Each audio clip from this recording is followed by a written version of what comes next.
87 वर्षीय बबरजन गुरुङ घर अगाडि घाम तापेर बसिरहेका थिए। एक्कासी उनको टाउकोमाथि चर्को आवाज निकाल्दै जहाज अनियन्त्रित अवस्थामा उडिरहेको थियो। उनले हेर्दा हेर्दै त्यो जहाज 3 पटक दायाँ बायाँ कोल्टिँदै बाँसको झ्याङमा ठोकिएर सेतीको खोचमा खस्न पुग्यो। केही बेरमै चर्को आवाज आयो, धुवाँको मुस्लो छुट्यो, दन्दनी आगो बल्न थाल्यो।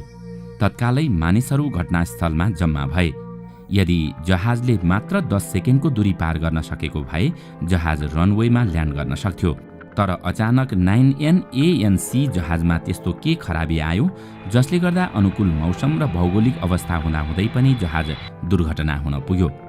दर्शकवृन्द, आउनुहोस् आजको यस श्रृङ्खलामा हामी यति एयरलाइन्सको जहाज 9NANC दुर्घटना र यससँग सम्बन्धित अवस्थाहरूको बारेमा चर्चा गर्नेछौँ। यति एयरलाइन्सको जहाज 9NANC आइतबार बिहान 8:10 मा पोखरा उड्नुपर्ने थियो। कमान्डर थिए क्याप्टेन कमल केसी र सहयोगी अन्जु खतिवडा। यतिकै अर्को जहाज 9NALN पनि 6:55 मा पोखरा उड्नुपर्ने तालिका थियो, जसलाई उडाउँदै थिए क्याप्टेन रामोद श्रेष्ठ र MK श्रेष्ठले। तर यात्रु कम भएको भन्दै उडान मर्ज गरियो। केसी र खतिवडा पोखरा नै जाने भए, तर अर्को जहाजमा। जहाजसँगै परिचारिका पनि फेरिए। उनीहरूसँग परिचारिकाका रूपमा के राणा र SR ठकुरी जाने निश्चित भएकोमा सिर्जना होङचुन र ओसिन आले मगर पोखरा उडे।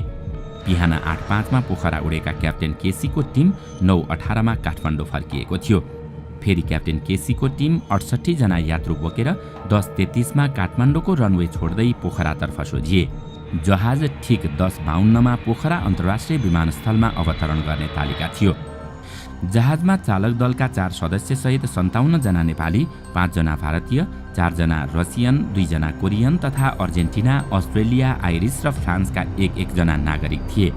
पोखरा विमानस्थलका एयर ट्राफिक कन्ट्रोलर ATC का अनुसार आइतबार यतिको दोस्रो उडान अवतरण गर्ने तर्खरमा रहेका बेला विमानस्थलको भिजिबिलिटी 7 किलोमिटर थियो, जबकि अवतरण गर्न 5 किलोमिटर भिजिबिलिटी पर्याप्त हुन्छ। हावाको गति पनि प्रति घण्टा 5.5 किलोमिटर मात्र थियो, अर्थात् जहाजलाई अवतरणमा बाधा पुग्ने स्थिति थिएन। जहाज नयाँ विमानस्थलको रनवे 30 लेखनाथ तर्फबाट सहजै अवतरण गर्न सक्थ्यो।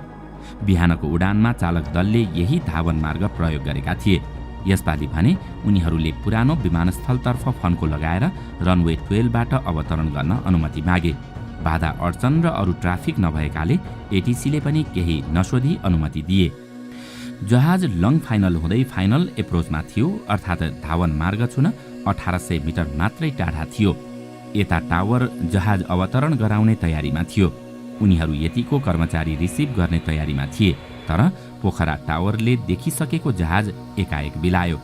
पुरानो विमानस्थलबाट तुरुन्तै उडाइएको प्रभुको हेलिकप्टरले सेती खोजमा जहाज दुर्घटनामा परेको पुष्टि गर्यो। आखिर दुर्घटना कसरी भयो भन्ने यकिन तथ्य अहिलेसम्म पनि आउन सकेको छैन।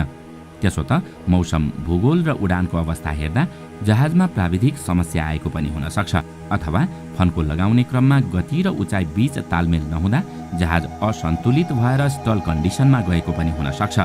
स्टल कन्डिसन जसको बारेमा हामीले यस अघिको श्रृङ्खलाहरूमा चर्चा गरिसकेका छौँ। यो यस्तो अवस्था हो जति बेला जहाज ढुङ्गा जसरी जमिनमा झर्न सक्छ। यकिन कारण पत्ता लगाउन आइतबारै मन्त्री परिषदले पूर्व सचिव नगेन्द्र घिमिरेको नेतृत्वमा 5 सदस्यीय आयोग गठन गरिसकेको छ। जहाजमा फ्लाइट डाटा रेकर्डर FDR र पाइलटहरूले आपसी संवाद गरेको ककपिट भोइस रेकर्डर CVR हुन्छ।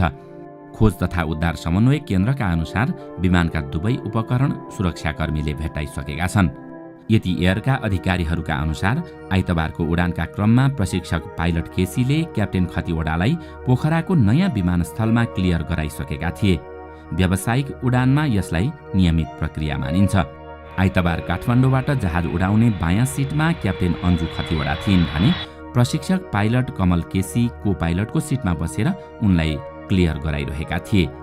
नेपाली आकाशमा 14 वर्ष अघि भित्रिएको तथा पछिल्ला वर्ष वायुसेवा कम्पनीहरूले सर्वाधिक रुचाएको युरोपियन जहाज ATR टर्बोजेट विमानको यो पहिलो र अहिलेसम्मकै डरलाग्दो दुर्घटना हो। यता युरोपियन युनियनले नेपाली वायुसेवालाई 10 वर्षदेखि लगाएको कालो सूचीबाट निस्कने तयारी भइरहेका बेला आइतबार पोखरामा भएको ठूलो दुर्घटनाले झनै समस्या पर्ने संकेत गरेको छ। दुःखको कुरा त के हो भने 8 महिना पनि नबित्दै यति समूहको अर्को जहाज दुर्घटना भएको छ। यतिको जहाज दुर्घटनाको इतिहास हेर्दा यति समूहले सञ्चालन गरेको जहाज मानवीय क्षति हुने गरी पहिलो पटक 12 जेठ 2061 मा दुर्घटनामा परेको थियो। ट्विनेटर जहाज सोलुखुम्बुको लम्जुरामा दुर्घटना हुँदा 3 जनाको मृत्यु भएको थियो। त्यसको 2 वर्षपछि 29 जेठ 2063 मा यतिकै ट्विनेटर जुम्ला एयरपोर्टमा दुर्घटना हुँदा 9 जनाको ज्यान गएको थियो। अर्को 2 वर्षपछि 22 असोज 2065 मा यतिकै जहाज लुक्ला एयरपोर्टमा दुर्घटना हुँदा 18 जनाले ज्यान गुमाउनु पर्यो। यो दुर्घटनाको 2 वर्षपछि 29 मङ्सिर 2067 मा यतिको भगिनी कम्पनी तारा एयरको जहाज ओखलढुङ्गामा दुर्घटना हुँदा 22 जनाको मृत्यु भयो। त्यस यता पनि यति र ताराका जहाज दुर्घटना भइरहे। 5 वर्षसम्म मानवीय क्षति नभए पनि यात्रु घाइते हुने खालका सानातिना दुर्घटना भइरहे। 12 फागुन 2072 मा भने फेरि 23 जनाको मृत्यु हुने गरी तारा एयरको जहाज दुर्घटना भयो। पोखराबाट जोमसोमतर्फ जाँदै गरेको जहाज म्याग्दीको दानामा दुर्घटनामा परेको थियो।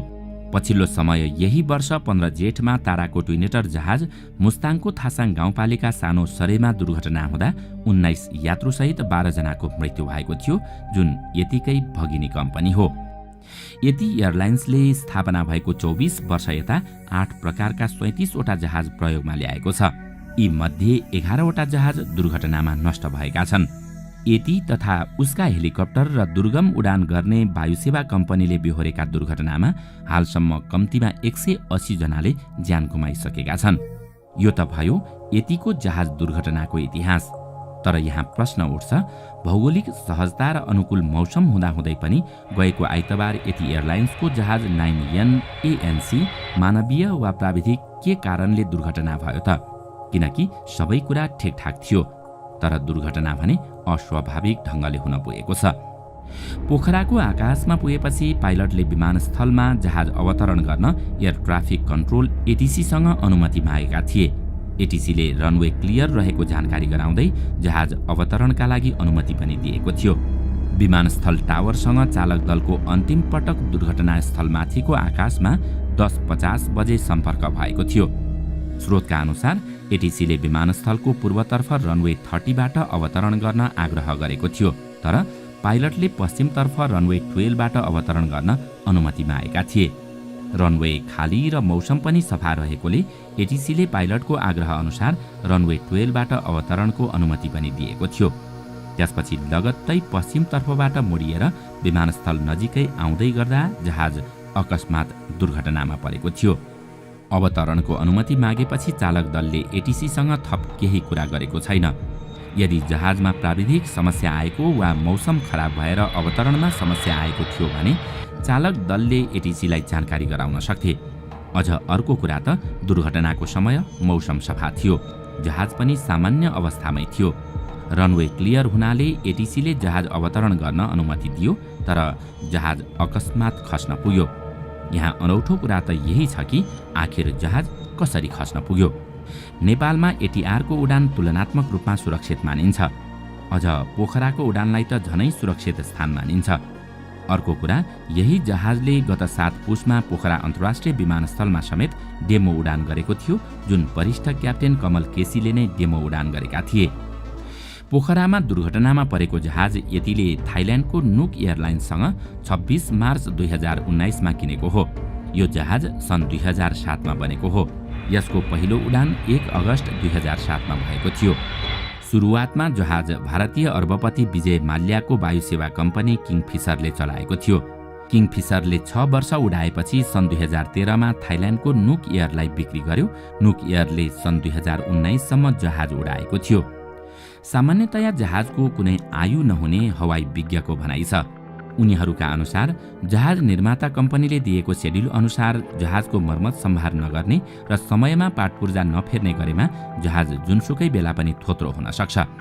नेपालमा वायुसेवा कम्पनीहरूले जहाजको नियमित मर्मत सम्भारमा ध्यान नदिने गरेको नियामक निकायकै अधिकारीहरू बताउँछन्। यहाँ समस्याको कुरा त के हो भने वायुसेवा कम्पनीले जहाजको नियमित मर्मत सम्भार गरेको छ कि छैन, पाटपुर्जा फेरेको छ कि छैन, जहाज उडाउन योग्य छ कि छैन भनेर नियमन गर्ने क्यानको जिम्मेवारी हो। तर नियमनकारी निकायभन्दा वायु सेवा कम्पनीहरू बलिया हुँदा छानबिनको काम प्रभावित हुँदै आइरहेको छ। वर्षेनी दुर्घटनापछि छानबिन समिति पनि बन्छ।